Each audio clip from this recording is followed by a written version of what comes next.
Chapter 8.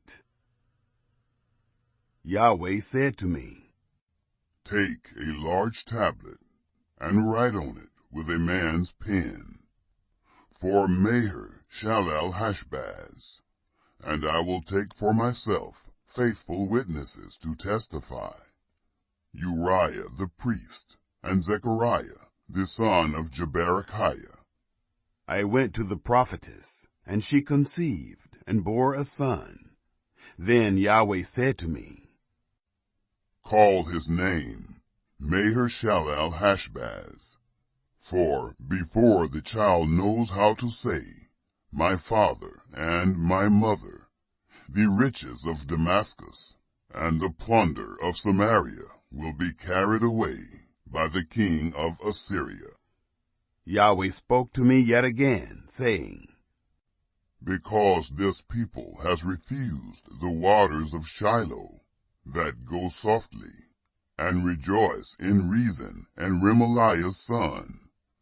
Now therefore, behold, the Lord brings upon them the mighty floodwaters of the river, the king of Assyria, and all his glory. It will come up over all its channels, and go over all its banks. It will sweep onward into Judah. It will overflow and pass through. It will reach even to the neck, and the stretching out of its wings will fill the width of your land, Emmanuel. Make an uproar, you peoples, and be broken in pieces. Listen, all you from far countries. Dress for battle, and be shattered. Dress for battle, and be shattered. Take counsel together, and it will be brought to nothing. Speak the word, and it will not stand, for God is with us.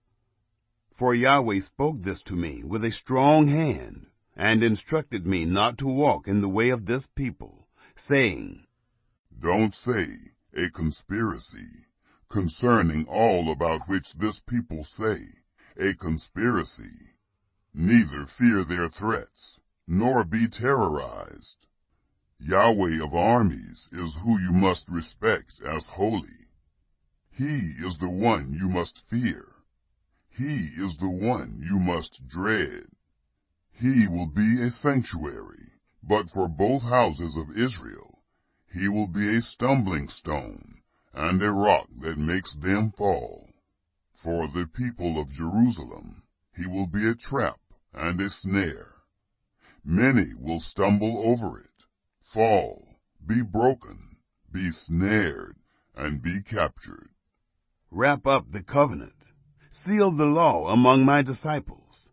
I will wait for Yahweh, who hides his face from the house of Jacob, and I will look for him.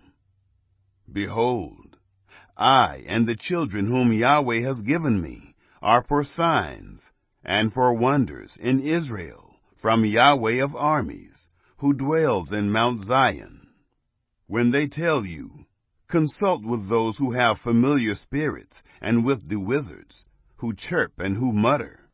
Shouldn't a people consult with their God? Should they consult the dead on behalf of the living? Turn to the law and to the covenant. If they don't speak according to this word, surely there is no mourning for them. They will pass through it, very distressed and hungry. And it will happen that when they are hungry, they will worry and curse by their king and by their God.